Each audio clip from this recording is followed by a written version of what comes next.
ഇന്ന് നമ്മൾ ഉണ്ടാക്കാൻ പോകുന്നത് നല്ല ടേസ്റ്റി ആയിട്ടുള്ള ഒരു മുട്ടക്കറിയാണ്.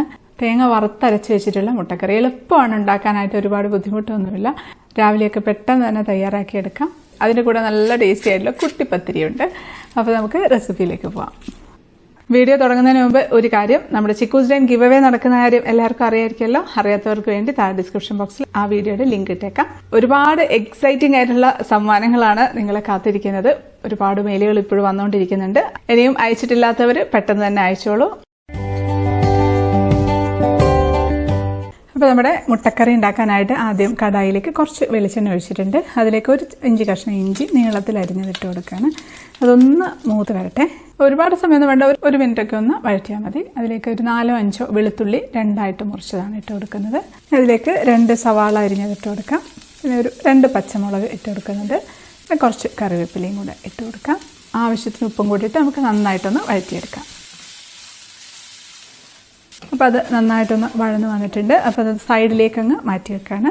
ഇനി അതിൻ്റെ നടുഭാഗത്തേക്ക് 1 ടീസ്പൂൺ മുളക് പൊടി ഇട്ട് കൊടുക്കാം. ഞാൻ കാശ്മീരി ചില്ലി പൗഡറാണ് ഇടുന്നത്. 2 ടീസ്പൂൺ മല്ലിപ്പൊടി ഇട്ട് കൊടുക്കാം. പിന്നെ ഒരു 1/4 ടീസ്പൂൺ മഞ്ഞൾപ്പൊടിയും കൂടി ഇട്ട് അത് നമുക്കൊന്ന് അവിടെ തന്നെ വെച്ചൊന്ന് ഇളക്കി ഒന്ന് ചൂടാക്കിയെടുക്കാം. അതിലേക്ക് കുറച്ച് വെളിച്ചെണ്ണ കൂടെ ഒഴിച്ച് ഒന്ന് ഇളക്കി കൊടുക്കാം. അപ്പോൾ പെട്ടെന്ന് അത് മൂത്ത് കിട്ടും. അപ്പോൾ അത് മൂത്ത് നല്ല ഡാർക്ക് കളറായിട്ടുണ്ട്. ഇങ്ങനെ ചെയ്യുമ്പോൾ പെട്ടെന്ന് അത് മൂത്ത് കിട്ടും. ഇനി നമുക്ക് സവാളയെല്ലാം കൂടി ഒന്നിട്ട് മൊത്തത്തിലങ്ങ് ഇളക്കി കൊടുക്കാം.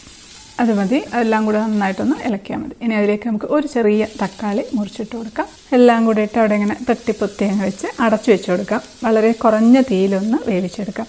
തക്കാളി നന്നായിട്ടൊന്ന് ഉടഞ്ഞു വരട്ടെ. അതവിടെ ആയി വരുന്ന സമയത്ത് നമുക്ക് ഒരു ചീനച്ചട്ടിയിലേക്ക് ഒരു 1.25 കപ്പൊക്കെ തേങ്ങ ഇട്ട് കൊടുക്കാം. ഇനി ഇത്രയും ഒരു ചെറിയ കഷ്ണം പട്ട ചെറിയ കഷ്ണങ്ങളാക്കി മുറിച്ചതാണ്, അത് ഇട്ട് കൊടുക്കാം. അതിലേക്ക് നമുക്കൊരു 2 ഏലക്ക ഇട്ട് കൊടുക്കാം. 2 ഗ്രാമ്പൂ ഇട്ടിട്ടുണ്ട്. 1 ടീസ്പൂൺ പെരിഞ്ചീരകം, 1.5 ടീസ്പൂൺ കുരുമുളക്, മുഴുവനോടെയുള്ള കുരുമുളകാണ് ഇട്ട് കൊടുക്കുന്നത്. അതെല്ലാം കൂടെ നമുക്കങ്ങ് കരിഞ്ഞു പോവാതെ വറുത്തെടുക്കാം. അത് ഇടയ്ക്ക് നമ്മുടെ തക്കാളി ഒന്ന് ഇളക്കിയിട്ട് കൊടുക്കുന്നുണ്ട്. അപ്പോൾ തക്കാളിയൊക്കെ നന്നായിട്ട് ഉടഞ്ഞ് എണ്ണ കുറച്ച് ഇങ്ങനെ തെളിഞ്ഞ് കാണുന്നുണ്ട്. അതിലേക്ക് ഒരു 1.5 കപ്പോളം തിളച്ച വെള്ളം ഒഴിച്ചു കൊടുക്കാം. അത് അവിടെ ഒന്ന് തിളച്ച് വരട്ടെ. നമുക്ക് അടച്ചു വെച്ച് കൊടുക്കാം.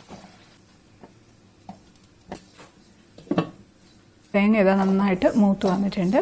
അതവിടെ ഇരിക്കട്ടെ. അതൊന്ന് തണുത്ത് വരട്ടെ. തണുത്ത് കഴിയുമ്പോൾ നമുക്കൊന്ന് അരച്ചെടുക്കാം. അപ്പോൾ ഇത് കുറച്ച് സമയം നന്നായിട്ടൊന്ന് തിളയ്ക്കുമ്പോഴത്തേക്കും സവാളയുടെയൊക്കെ ആ ഒരു ടേസ്റ്റ് നന്നായിട്ട് ഇറങ്ങും ആ വെള്ളത്തിലേക്ക്. അത് മതി. ഇനി അതിലേക്ക് നമുക്ക് പുഴുങ്ങിയ മുട്ട ഇട്ട് കൊടുക്കാം. ഇതിലേക്ക് 4-5 മുട്ട ചേർത്ത് കൊടുക്കാം. ഇപ്പം ഇതുപോലെ ഒന്ന് വരഞ്ഞിട്ടിട്ട് കൊടുക്കാം. അല്ലാന്നുണ്ടെങ്കിൽ 2ആയിട്ട് മുറിച്ചിട്ട് ഇട്ട് കൊടുക്കാം. എങ്ങനെയായാലും കുഴപ്പമില്ല. അത് അവിടെ ഇരുന്ന് കുറച്ച് സമയം ഒന്ന് തിളക്കട്ടെ. ആ സമയത്ത് നമുക്ക് തേങ്ങ ഒന്ന് അരച്ചെടുക്കാം. തേങ്ങ ഒട്ടും വെള്ളം ചേർക്കാതെ അരച്ചെടുക്കണേ. അപ്പോൾ ഒട്ടും വെള്ളം ചേർക്കാതെ അരച്ചെടുത്തിട്ടുണ്ട്. ഇത് തേങ്ങയിലുള്ള എണ്ണ ഊറി വന്നതാണ്. ഇനി ഇത് നമുക്ക് നമ്മുടെ മുട്ടക്കറിയിലേക്ക് അങ്ങ് ഒഴിച്ചു കൊടുക്കാം. ആവശ്യത്തിന് വെള്ളം ഒഴിച്ച് മിക്സി ഒന്ന് കലക്കി കഴുകിയതും അതും കൂടി അങ്ങ് ഒഴിച്ചു കൊടുക്കാം. നല്ല ടേസ്റ്റാട്ടോ, നല്ലൊരു മണമാണ് വരുന്നത്. വെള്ളം നോക്കി ആവശ്യത്തിന് ഒഴിച്ചു കൊടുക്കുക. കാരണം തണുത്ത് കഴിയുമ്പോഴത്തേക്ക് ഒന്നുകൂടെ ഒന്ന് കുറുകി വരും. ഇനി അതിലേക്ക് ഉപ്പ് നോക്കിയിട്ട് കുറവാണെന്നുണ്ടെങ്കിൽ ആവശ്യത്തിന് ചേർത്ത് കൊടുക്കാം. ഒരു മുട്ട എടുത്ത് ഞാൻ മാറ്റി വെച്ചിട്ടുണ്ട്. എന്നിട്ട് അത് പൊട്ടിപ്പോയിട്ടുണ്ടായിരുന്നു. പക്ഷെ അതും കൂടെ കിടക്കട്ടെ എന്ന് വെച്ച് ഞാൻ അതും കൂടെ ഇടുകയാണ്. നമുക്ക് കറിവേപ്പിലയും കൂടെ അങ്ങ് ഇട്ട് കൊടുക്കാം. ഇത് ഒരുപാട് സമയം വെച്ച് തിളപ്പിക്കേണ്ട. ഈ ഒരു അരപ്പിട്ടതിന് ശേഷം ഒരുപാട് സമയം തിളപ്പിച്ചാൽ അതിൻ്റെ ആ ഒരു കറക്റ്റ് ആ ഒരു ടേസ്റ്റ് കിട്ടില്ല. ഇത് മതി. നമുക്ക് ഓഫാക്കി കൊടുക്കാം. കുറച്ച് സമയം ഒന്ന് തിളച്ചാൽ മതി. എണ്ണയൊക്കെ തെളിഞ്ഞ് വന്നിട്ടുണ്ട്. നമുക്ക് അടച്ചു വെച്ച് കൊടുക്കാം. ഞാൻ മുട്ടക്കറിക്ക് കൂട്ടാൻ കുട്ടിപ്പത്തിരിയാണ് ഉണ്ടാക്കുന്നത്. മുട്ടക്കറിക്ക് കൂട്ടാനല്ല, പത്തിരിക്ക് കൂട്ടാനാണ് മുട്ടക്കറി ഉണ്ടാക്കിയത്. എന്തായാലും 2 കപ്പ് പത്തിരിപ്പൊടി ഇട്ടിട്ടുണ്ട്. അതിലേക്ക് 3 കപ്പ് വെള്ളം ഒഴിച്ചു. ആവശ്യത്തിന് ഉപ്പിട്ട് കുറച്ച് വെളിച്ചെണ്ണ ഒഴിച്ച് നന്നായിട്ടൊന്ന് ടൈറ്റാക്കി എടുത്തിട്ടുണ്ട്. ഇതൊക്കെ നമ്മൾ എപ്പോഴും ഉണ്ടാക്കുന്നില്ല, അതുകൊണ്ടാണ് പെട്ടെന്ന് പറഞ്ഞു പോകുന്നത്. നല്ല ടൈറ്റായിട്ട് വന്നിട്ടുണ്ട്. അതവിടെ ഇരിക്കട്ടെ. നമുക്ക് തണുക്കാനായിട്ട് മാറ്റി വയ്ക്കാം. തണുക്കാനായിട്ട് മാറ്റി വയ്ക്കുന്ന സമയത്ത് അടച്ച് തന്നെ വെക്കാൻ ശ്രദ്ധിക്കണേ. ഇനി നമുക്ക് മിക്സിയുടെ ജാറിലേക്ക് കുറച്ച് ചുവന്നുള്ളി ഇട്ടിട്ടുണ്ട്. ഒരു 7-8 എണ്ണമൊക്കെ ഇട്ടിട്ടുണ്ട്. അത് നമുക്ക് ജസ്റ്റ് ഒന്ന് ക്രഷ് ചെയ്തെടുക്കാം. അപ്പോൾ ഇത് ക്രഷ് ചെയ്തെടുത്തിട്ടുണ്ട്. നമ്മുടെ മാവ് അത്യാവശ്യം ഒന്ന് തണുത്തിട്ടുണ്ട്. ഒരുപാടൊക്കെ തണുത്തിട്ടില്ല, എന്നാലും നമുക്ക് കൈ കൊണ്ട് കുഴയ്ക്കാൻ പറ്റുന്ന ഒരു പരുവായിട്ടുണ്ട്. അതിലേക്ക് നമുക്ക് നിറച്ചും തേങ്ങ ഇട്ട് കൊടുക്കാം. തേങ്ങ ഒക്കെ ഇഷ്ടത്തിനനുസരിച്ച് ഇടാം. ഞാൻ ഇച്ചിരി കൂടുതലായിട്ട് ഇടുന്നുണ്ട്. അതിലെ കൂടെ തന്നെ നമ്മൾ ചതച്ച് വെച്ചിരിക്കുന്ന ഉള്ളി അതും കൂടെ ഇട്ട് കൊടുക്കാം. പെരിഞ്ചീരകം വേണേൽ പെരിഞ്ചീരകം കുത്തി ചതച്ച് അതും കൂടെ ഇടാം കേട്ടോ. ഞാൻ ഇടാറില്ല. പിന്നെ കറുത്ത എള്ള് അതും ഇട്ട് കൊടുക്കാം. നല്ല ടേസ്റ്റാണ് അതിട്ടാൽ. Plastic cover, സിപ്ലോ കവറാണ്. അത് 2ആയിട്ട് കട്ട് ചെയ്ത് എടുത്തിട്ടുണ്ട്. കുറച്ചൊന്ന് ഓയിലൊന്ന് ഗ്രീസ് ചെയ്ത് കൊടുത്തിട്ടുണ്ട്. ഒരു ഉണ്ടയെടുത്ത് പരത്തി നടുക്കിലേക്ക് വെച്ചെടുത്തിട്ടുണ്ട്. വേറൊരു പ്ലാസ്റ്റിക് കവർ കൊണ്ട് അടച്ച് ജസ്റ്റ് ഒരു പ്ലേറ്റ് വെച്ച് ഒന്ന് നന്നായിട്ടൊന്ന് അമർത്തുമ്പോഴത്തേക്കും കുറച്ച് തിക്നെസ്സോടുകൂടി തന്നെ നമുക്കത് പരത്തിയെടുക്കാൻ പറ്റും. നമുക്കൊരു ഞാനൊരു സാധാരണ കറിപ്പാത്രമാണ് എടുക്കുന്നത്, അത് വെച്ച് ജസ്റ്റ് ഒന്ന് വട്ടത്തിലൊന്ന് കട്ട് ചെയ്തെടുക്കുകയാണേ. അപ്പോൾ ഇതെല്ലാം അതുപോലെ കട്ട് ചെയ്തെടുത്തിട്ടുണ്ട്. എന്നിട്ട് ബാക്കിയുള്ള മാവ് അതേപോലെ തന്നെ പരത്തി കട്ട് ചെയ്തെടുക്കാം. എല്ലാം കട്ട് ചെയ്ത് ഒരുമിച്ച് കട്ട് ചെയ്ത് വെക്കുകയാണ്. അപ്പോൾ ഇത് മുഴുവനും ഞാൻ ഇപ്പോൾ ഉണ്ടാക്കുന്നില്ല, രാത്രിത്തേക്കും കൂടെ ഒന്നിച്ച് കുഴച്ച് വെച്ചതാണ്. അപ്പോൾ അതിൻ്റെ പകുതി എടുത്ത് എയർ ടൈറ്റ് ആയിട്ടുള്ള ഒരു കണ്ടെയ്നറിലിട്ട് അടച്ച് ഫ്രിഡ്ജിൽ വെച്ചാൽ മതി. ഫ്രീസറിൽ വെക്കേണ്ട, ഫ്രിഡ്ജിൽ വെച്ചാൽ മതി. കഴിക്കുന്നതിന് തൊട്ട് മുന്നേ എടുത്ത് ഫ്രൈ ചെയ്തെടുത്താൽ മതി. ബാക്കിയുള്ളത് ഞാൻ ജസ്റ്റ് ഒന്ന് ഷാലോ ഫ്രൈ ചെയ്തെടുക്കുന്നേ ഉള്ളൂ. നമുക്ക് വേണമെങ്കിൽ ഡീപ്പ് ഫ്രൈ ചെയ്തെടുക്കാം. ദോശക്കല്ലിലേക്ക് കുറച്ച് വെളിച്ചെണ്ണയാണ് ഒഴിച്ചിട്ടുള്ളത്, അതിലേക്ക് നമുക്കെല്ലാം അങ്ങെടുത്ത് നിരത്തി വെച്ച് കൊടുക്കാം.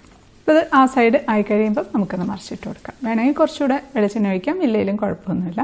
പുറം ഭാഗം നല്ല ക്രിസ്പി ആയിട്ട് ഉള്ളിൽ നല്ല സോഫ്റ്റ് ആയിട്ടുള്ള കുട്ടി കുട്ടി പത്തിരികൾ കിട്ടും. ഇത് എളുപ്പമാണ് ഉണ്ടാക്കാനായിട്ട്. നമ്മൾ ഡീപ് ഫ്രൈ ചെയ്യുന്ന സമയത്ത് കുറച്ച് കൂടുതൽ സമയം എടുക്കും. ഇതാകുമ്പോൾ കുറച്ചും കൂടെ എളുപ്പത്തിൽ ഉണ്ടാക്കിയെടുക്കാം. പിന്നെ അധികം എണ്ണ ഉപയോഗിക്കുന്നുണ്ടല്ലോ. അപ്പോൾ ഇത് മതി. ഇത്രയും പത്തിരി ആയിട്ടുണ്ട്. ഇനി ഇതാ നമ്മുടെ മുട്ടക്കറി നല്ല കുറച്ച് തണുത്തിട്ടുണ്ട്, ഒന്ന് നല്ല കുറുകി വന്നിരിപ്പുണ്ട്. അതൊന്ന് സെർവ് ചെയ്യാം. അപ്പോൾ ഇത് നമുക്ക് ചൂടോടുകൂടി തന്നെ കഴിക്കാം. ചൂടോടെ കഴിക്കുമ്പോഴാട്ടോ നല്ല ടേസ്റ്റ് ഉണ്ടാവുക. ആ ഒരു പുറം ഭാഗത്തിലുള്ള ആ ഒരു ക്രിസ്പിനെസ് ഒക്കെ കണ്ടില്ലേ, നല്ല ക്രിസ്പി ആയിട്ടിരിക്കുന്ന കുട്ടി പത്തിരിയാണ്. മുട്ടക്കറി ഒഴിച്ചു കൊടുക്കാം. നമ്മുടെ പത്തിരി എടുത്ത് ഒന്ന് മുറിച്ചെടുക്കുന്നുണ്ട്. നല്ലൊരു മണമാണ് ഈ പത്തിരിക്ക്. ഒന്ന് കഴിച്ചു നോക്കട്ടെ.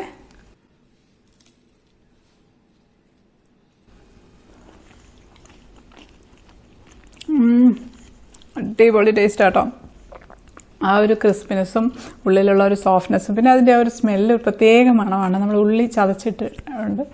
മുട്ടക്കറിയാണെങ്കിൽ ഒരു രക്ഷയില്ല, അടിപൊളി ടേസ്റ്റി ആയിട്ടുള്ള മുട്ടക്കറിയാണ് കുട്ടിപ്പത്തിരി. ഈ കുട്ടിപ്പത്തിരി നമുക്ക് ചിക്കൻ കറിക്കൊക്കെ നല്ലതാണ് കേട്ടോ. അപ്പോൾ എല്ലാവരും ഉണ്ടാക്കി നോക്കുക, ഫീഡ്ബാക്ക് അറിയിക്കാൻ മറക്കരുത്. അടുത്തൊരു അടിപൊളി റെസിപ്പി ആയിട്ട് കാണാം. അതുവരേക്കും stay happy, stay positive. By.